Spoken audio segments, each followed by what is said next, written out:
Hi, I'm Stefan Gigacz. I recently completed my PhD on the role of Joseph Cardijn, the founder of the Young Christian Workers at the Second Vatican Council of the Catholic Church. The title actually of the thesis was The Leaven in the Council, Joseph Cardijn and the Jocist Network at Vatican II.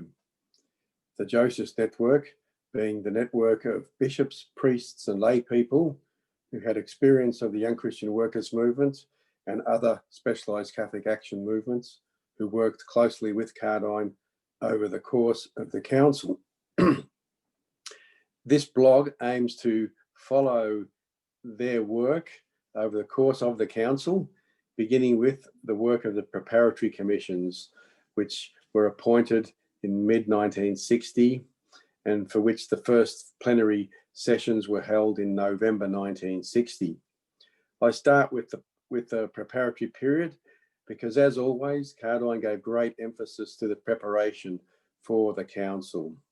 In fact, we go back even further in the start of this blog to the election of Pope John XXIII to see Cardijn's reaction to the appointment of a new Pope whom he didn't know, and his efforts to get to know that Pope over the first couple of years, including significantly the proposal for an encyclical to commemorate the 70th anniversary of Rerum Novarum, which was due in May 1961. I'll just say briefly here, Cardijn had three formal roles at the Second Vatican Council. First, as a member of the Preparatory Commission, with which we begin this blog.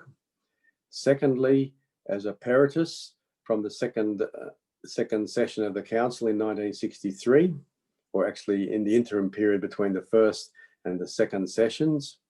And then thirdly, after Pope Paul VI made him an Archbishop and Cardinal, he became a father of the Council Father and was able to participate fully in the fourth and final session in 1965.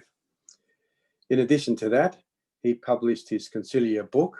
In French, it was called Laïcs en première ligne, which literally means lay people in the front lines, which very much summarizes Cardijn's whole concept of the role of lay people. In English, it was originally translated as Laymen into Action, and a new edition recently published by ATF Press has retitled it Lay People into Action. That was translated into 5 other languages during the council and had a great impact towards the end. Lastly, however, and this is also an informal role, was his role as the key figure in that Jocist network that I've mentioned.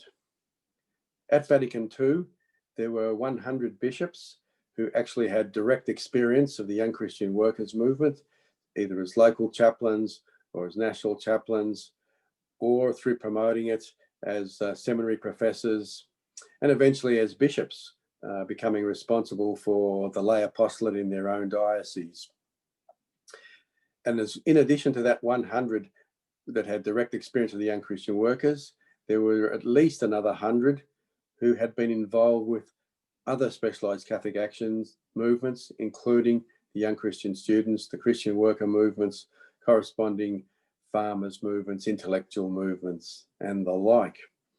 So that those bishops total at least 230 whom I've been able to identify, which actually is getting close to 10% of the participants at the council itself. And they were very well organized over the course of that time. Many of them had already known each other through training events organized by the YCW and the other movements, or at the World Lay Apostolate Congresses of 1951 and 1957, and also the International YCW Pilgrimage to Rome in 1957, which gathered 32,000 young workers from around the world, as well as more than 100 bishops who accompanied those pilgrimage groups. So we're going to start very simply, seeing what happened with Cardijn.